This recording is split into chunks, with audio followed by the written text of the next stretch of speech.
Nag-extra work na ako mga tami para naman hindi lang ako nakahilata sa bahay. Another day, another vlog.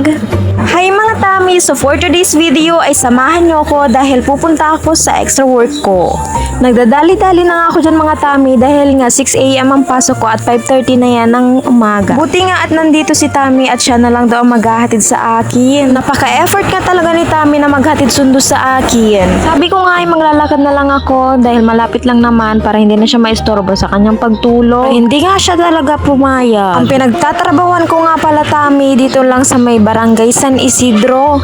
Dito sa may kay Ma'am Joanna na kantin. Baka Tami magtanong kayo kung bakit dito ako nagtatrabaho, college graduate naman ako. Extra work ko nga ito para may extra income ako habang naghahanap ng trabaho. Kasi naman mga Tami, nag-aasikaso pa lang ako ng requirements ko para makahanap ng trabaho. Kaya ngayon, dito muna ako.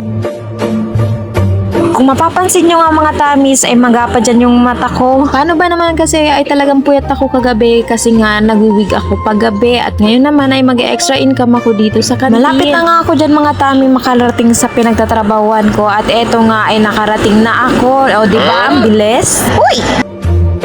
Nakaabang na nga dyan yung tita Esther ko dahil nga ako na yung kapalit niya. Pang umaga nga ako at siya naman yung panggabi. Totoo pala yung sabi ng iba na kapag adulting na ay talagang alipin ka na ng salapi. Nag-ayos nga lang ako dyan mga tami ng mga pan-display para naman pag may bumili ay talagang kukuha na lang sila. Hindi ko na nga nabidyoan mga tami yung mga kumakain dyan dahil nga bawal diba kapag wala namang permission nila. Ay ano ba yan, burulol na? Alam niyo ba mga tami ay may kwento ako sa inyo. Chismosa yarn. Kanina nga lang ay may pumunta sa akin at humingi ng pagkain. Nagugutom daw kasi siya at lumalakad siya mula Batangas punta dito sa Bicol. Sobrang naawa nga ako tami dahil halatang gutom na siya kaya binigyan ko siya at sabi ko kay tita ay ibawas na lang sa sahod ko. Hindi ko na nga siya binidyoan or pinicturan kasi okay na sa akin na nakatulong ako. Ang importante may nagawa akong maganda ngayong araw. Huy!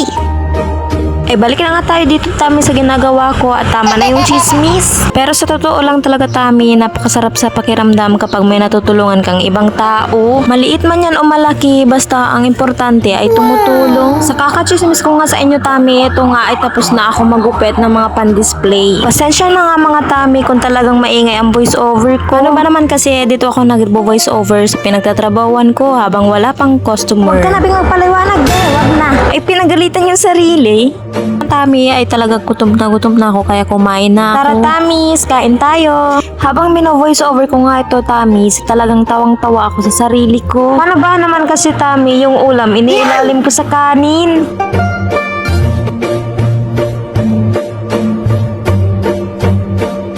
Fast forward na nga at sa mga oras na yan ay nagpipicture-picture na ako dyan dahil nga madali na magsiuwian. By the way, shoutout nga pala kay Libot Libman. Around 5:30 PM na nga sa mga oras na yan kaya naman heto na yung sundo ko. Nagkukwentuhan muna nga kami dyan ni Tami dahil nga inaantay ko pa yung kapalitan ko. Ilang minuto nga lang yung nakalipas at dumating na rin yung kapalitan ko kaya naman heto at aalis na ako. Pauwi na nga kami dyan mga Tamis at para makapagpahinga na. Ayun lang mga Tami, thank you for watching. Bye! Love lots!